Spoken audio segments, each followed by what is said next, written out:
and we'll do questions just like last time afterwards. Again, good evening, everyone. My name is Chief Sean Barnes, Shonbarnes. I'm going to give you a detailed briefing of everything that happened today and include some new information that was not available earlier, as I promised. The Madison Police Department responded to a mass shooting at the Abundant Life Christian School today. Officers were dispatched to the school, which is located on the city's east side at 10:57 a.m. They arrived to find multiple people suffering from gunshot wounds. 3 people, including the shooter, are dead. The shooter has now been identified as 15-year-old Natalie Rupnow, who went by the name Samantha. She was a student at the school, and evidence suggests she died from a self-inflicted gunshot wound. The official cause of death will be released by the Dane County Medical Examiner pending the conclusion of their examination. She was pronounced deceased while in transport to a local hospital. A teacher and a teenage student were pronounced dead at the scene at that school. 6 other students and a teacher were injured and taken to area hospitals. 2 students remain in critical condition and have life-threatening injuries. A teacher and 3 students were treated for non-life-threatening injuries. 2 of these have been released and discharged from the hospital. The other 2 survivors are considered to be in stable condition. At this time, we believe there was only one shooter involved. We are still working to determine a motive. Detectives have talked to her family members this evening, as well as conduct a search of the shooter's home here in Madison. The shooting happened inside a classroom in a study hall of students from mixed grades. A document about this shooting is circulating this time on social media, but we have not verified its authenticity. The Abundant Life Christian School is being monitored by police overnight. At this time, no one is allowed inside or on the school property. The Madison Police Department is aware that people are hoping to hold a vigil at the school tonight. We're asking you not to do that, as this location is still an active crime scene. So I'm going to go over the timeline of events for you.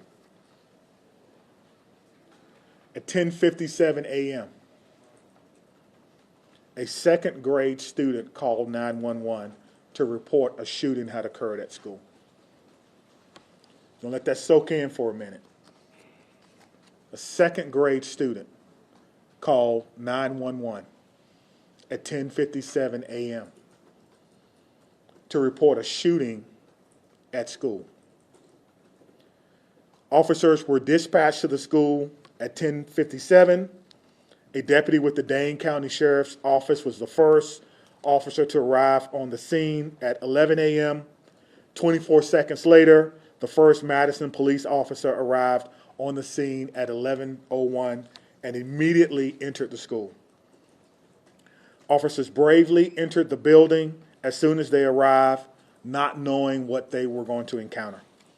At 11:05, officers inside the school alerted people that the shooter was down and that a gun had been recovered. At 11:05, the Madison Police Department also began setting up for parents and guardians at what we briefly described earlier for you as a reunification center that occurred at 11:05. The Madison Fire Department was dispatched to the scene at the same time. They arrived at 11:05 and began linking up with officers who were also inside, and they were instrumental with providing aid to victims who were suffering from gunshot wounds, potentially saving lives.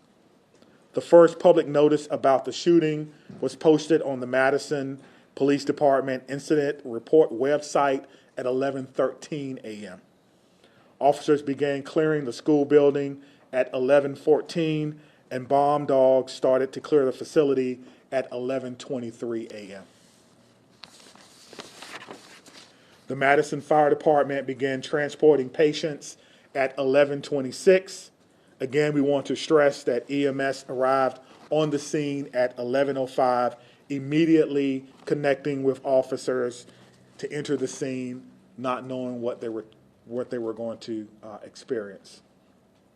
Press briefings occurred at 12:15, 12:30, 5:30, and now at 8:30 p.m. Central Standard Time. Let's talk a little bit about our law enforcement and our community partners. Multiple agencies assisted with the response to the shooting. The Madison Fire Department and several other Dane County and EMS agencies, the Dane County Sheriff's Office, the University of Wisconsin Police Department, the FBI, the ATF, all have played major roles in our response and in our investigation. We also want to acknowledge UW Hospital as well as St. Mary's Hospital for their work in treating the survivors of today's school shooting. Community resources. There are resources available to anyone needing help or needing someone to talk to. The Crime Response Unit with the Dane County District Attorney's Office have been mobilized. This is a group of people who are trained to help victims of mass violent incidents. This group is made up of social workers, attorneys, victims, professionals, former law enforcement, and other stakeholders in our community. If you need assistance, you can contact the Crime Response Program between 8 and 5 during the daytime. I'll give that number again, 608-284-6908, and you can reach them after hours at 608-376-0164, 608-376-0164 after hours.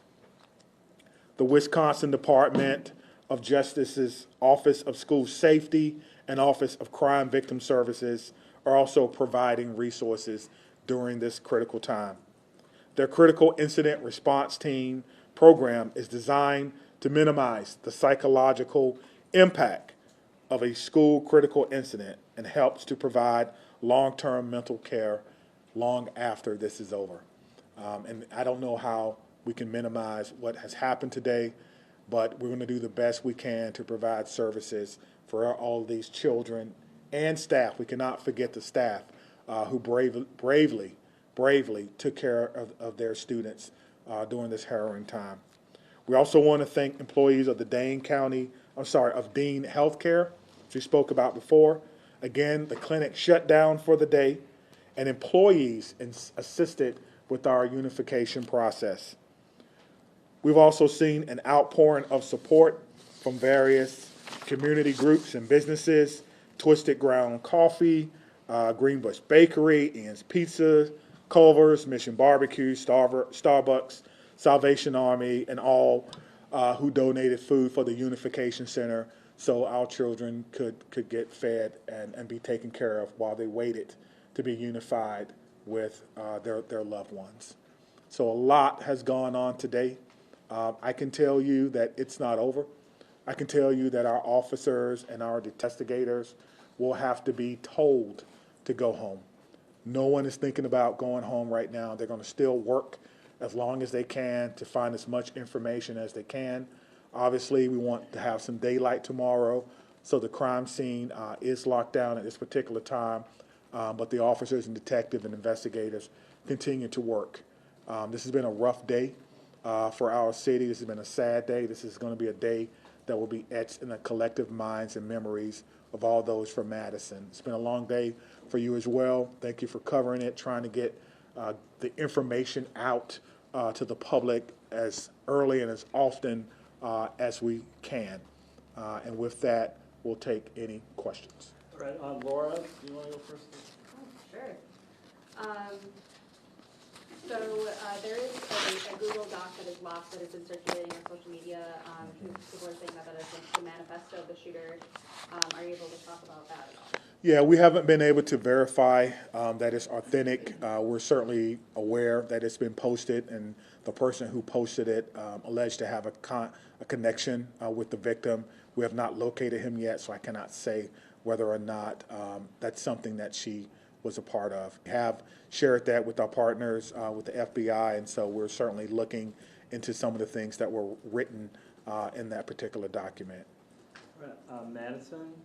Right over here, could you just recap those numbers one last time for us on the injuries and the deaths? Sure. Because there was some discrepancy here. Okay.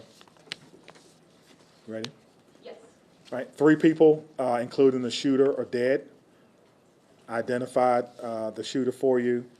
A teacher and a teenage student were pronounced dead at the scene. 6 other students and a teacher were injured and taken to area hospitals. 2 students remain in critical condition and have life-threatening injuries. A teacher and 3 students were treated for non-life-threatening injuries, and 2 of those have been released or discharged from the area hospital. I'm just going to jump in. It's 2 students in critical condition, and then 4, including a teacher, and 3 students with those non-life-threatening injuries. Thank you. Lucas from the State Journal. How did this 15-year-old get a hold of this gun? Do you know at this point, was it given to them? It's a good question. How does any 15-year-old get a hold of a gun, or anyone for that matter? You know, you get into the philosophical question about guns and gun safety, something that we all should be talking to our loved ones about. That's something that will be a part of this investigation. We are certainly speaking and talking with the parents who are cooperating to determine if they were gun owners and if they had guns. But at this time, again, we're still talking with them. It's been a long conversation, and we appreciate them cooperating with the investigation. Okay, Maddie from WISC. Is there anything else you can tell us about communication with the parents or the family? No, just that they are cooperating with us right now. We're currently speaking with the father at one of our facilities, trying to determine what, and so we're not going to rush the information. We'll take our time and make sure that we'll do our due diligence in doing that. Just the father you're speaking with? That's correct. Could you spell the name, Chief, of the shooting? Sure, absolutely. Thank you. You ready? Natalie, Natalie, Rupnow, Rupnow, but went by Samantha, common spelling. Scott from AP. Went by Samantha, common spelling. Chief, you said the shooting was in a study hall. Was it all self-contained within that room, including the shooter? Was the shooter in that study hall? Again, I have not been to the crime scene. I was told that it occurred in study hall or during study hall. So there's different students, obviously you can imagine, from different grades that were in there. I have not seen the physical inside of it to be able to answer that question. All right, Tabitha from.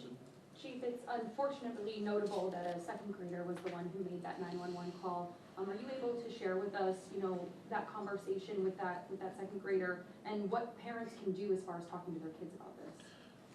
Great. So I'll start with the first thing. What I can share with you is that our 911 dispatch communicators are trained to talk to children. We've taught children through parents choking. We've taught children through CPR and a variety of other things, even giving birth, believe it or not. So they are trained to do that. But to me, it makes my heart skip a beat to think about that. Now, we teach our kids, if something's wrong, call what? 911. And so the child was able to do that. Give me your second question again, please. Yeah, you know, when it comes to terms with parents talking to their children about this, specifically about what happened today, but then also, you know, calling 911. Yep. So the message for parents, for me, is simple. It's the same thing that I would tell my children. Listen to them to hide, find some cover, find something that may shield or guard you. But the most important thing is listen to the adults in the room, because they've gone through the training to perhaps keep everyone as safe as they possibly can. DV from Wisconsin one. Chief, there's been a lot of misinformation online, including from prominent Moms for Liberty activists in Wisconsin, claiming that the shooter was transgender. which is a reaction that we see across the country in wake of mass shootings to claim that trans people are dangerous. Can you respond to that directly in regards to this? Yeah, I don't know whether Natalie was transgender or not. And quite frankly, I don't think that's even important. I don't think that's important at all. I don't think that whatever happened today has anything to do with how she or he or they may have wanted to identify. And I wish people would kind of leave their own personal biases out of this. We have people who showed up to work today to help kids be better who are not going home. And we have lost members of our community who are children, including the shooter. So whether or not she was, he was, they were transgender is something that may come out later. But for what we're doing right now, today, literally 8 hours after a mass shooting in a school in Madison, it is of no consequence at this time. And so I would encourage people to be responsible with your social media. I won't go into some of the things that I've seen on social media that quite frankly are incorrect, that are not true, that are just not helping at all. And I choose not to breathe life into that because it's negative and we don't need it right now. We need to come together as a community and heal and try to wrap our arms around those who survived yet another school shooting in Madison. And that's where my focus will be for the very near future. Adam from CBS 58. Right here in the middle. Question for Trish. A few weeks ago, we spoke after the Kenosha incident in which the student actually, it was not a real gun. But we talked about copycats. What is the DOJ doing in the next couple of weeks? Even Chief Barnes or even Special Agent in Charge Hensel about the next few weeks, copycats or possible threats? Thanks for that question. Trish Kilpin, Wisconsin DOJ Office of School Safety Director. It is true that in light of school shootings, we also see an uptick, a contagion effect of other school threats. Today in SUSO is our Speak Up, Speak Out Wisconsin tip line where people can report concerns. We have seen an increase in planned school attack tips. Since its inception in 2020, we've seen received over 350 tips about planned school attacks that can be averted. Often after an incident such as that happened today here in Madison, that people start to think about, I should have reported this, I have knowledge that someone could be planning a school attack, and they need to have a place to report that. So we encourage the community at large, students and families, to report to SUSO or their local law enforcement or local school officials if they have concerns that somebody is planning a school attack. Targeted violence is preventable. When somebody decides to use violence, it's often to redress an upset or a grievance, and they progress down a pathway towards that violence. And when they do that, they often study previous school shooting incidents. So I implore you all to be responsible in terms of how we report this. We do not want to give a blueprint of a manifesto to future people who are thinking of solving their upset with violence. And so Speak Up, Speak Out Wisconsin has received an uptick in tips today. I have communicated with schools across the state as well as with DPI about how to manage and handle those tips, whether it's an anonymous threat or a threat specific to a student. At my office, we teach across Wisconsin behavioral threat assessment and management. This is the process rooted in the scientific body of knowledge of threat assessment of how to determine if a child poses a threat or has made a threat.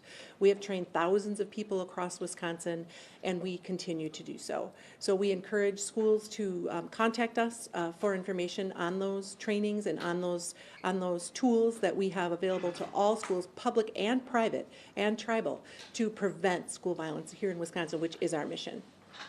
All right, Sarah from WPR.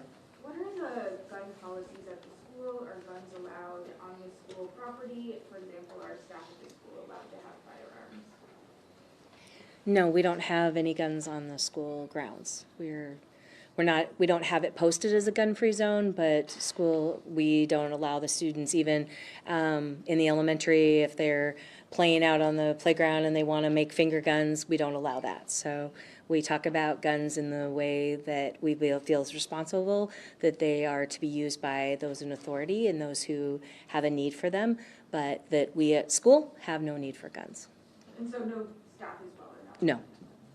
All right, Danielle, I think you guys stay up there maybe, but do you have a question? Yeah, I do. So, I guess when she made the call, or was she in a different classroom? I think it was in a different classroom, but obviously the sound of a firearm is usually unmistakable. And then again, we heard how the teachers reacted, lockdown. The students know what that means, some level of preparation, and then of course a call. Speak to something that was said in the back about copycats. I can't remember who asked that question. So anyone who makes a call or threat to a school, we will investigate that. And if you're found to be the person to make that call, you will be arrested. You will be arrested. All right, Ken from WKBT. Yeah, Barbara, I know this is still incredibly early, but is there a thought process on what the school would like to do in terms of security moving forward? Rethinking what's currently in place? I know we talked about the facial scans, but does the school feel like it needs to change anything about its security apparatus? So we're not the experts in security. We work with the experts in security, and so obviously as we go through this process and review it, we'll talk with those who have better knowledge than we do. We have done everything that we could within our ability to secure the school and to provide a safe environment, learning environment, as well as working environment for our staff and our students. But as we review things, that would be something that we continue to do with our Madison Police Liaison and then the Office of School Safety. So I can't speak to that now just because it's so close, but obviously that is something that we will continue to look at. We want our students to feel safe and our faculty to feel safe and guests to feel safe when they're at Abundant Life. Speak to Jenna. Let me just speak to that again. We stated this earlier, there'll be an after-action report where our police department, fire department, all those who are involved will sit down and we'll go through this event. And so the after-action report is not to find fault. It's not to find liability. It's to find areas for improvement for everyone. If there is a recommendation to be made, we will make that recommendation. But this does not a recommendation to be made. We won't do that. But we will look to see what we can do as a form of continuous improvement. I think that's very important. Can you talk about the gun that was used? I can't. I haven't seen it. It's obviously, it may still be on property because you have to be very careful about how we take things from the scene and how we document those. But I know it's a handgun, but I cannot tell you any other characteristics of it at this time. All right, Jenna. Chief, was Natalie on your radar at all, on MPD's radar, and have you ever had any sort of interaction with her previous to today? I don't know if we've ever had any interaction with her to today. That's something that our intelligence analysts will be looking at and going through. Again, we've recently made the positive ID, and so that will be part of the investigation. To my knowledge, I'm not aware that we've had any issues with her. I think if there were, we certainly would have had some type of intervention, but I'm not aware of that. But again, that's part of the investigation. We have a criminal intelligence section, and part of their job is to kind of do background on people and where they are. And in addition to that, we also have some resources in Madison, and so we're trying to put it together. I think that's what you're trying to get at. What do we know about this person? All right, we'll get back to you, but okay. One of you from ABC. All right. Is there any additional information that you can give to us on Natalie? What her academic record, disciplinary record, if any?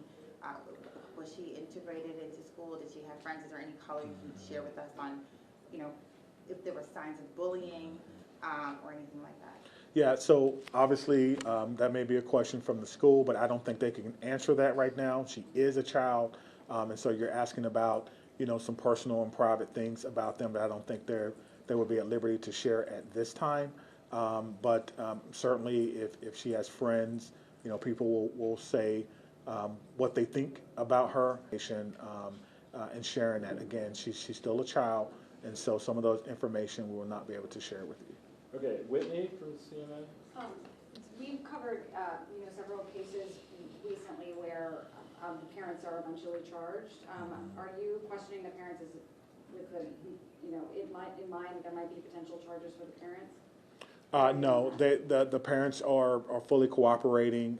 We have no reason to believe that they have committed a crime at this time. Mills? As far as the suspect goes, do you know if she planned the attack? And then also too, do you know if she lived with both of her parents or one? Yeah, again, that goes to motivation, which we are not fully aware of at this particular time, and whether or not who she lives with, that kind of speaks to some of her personal attributes, which I'm not going to discuss at this So time. do you believe she planned this? I do not know. I do not know. All right, Ashley from WI. Right here. Hi. Can you tell us at all what may have been recovered in the search of the shooter's home, and also what grade was she in?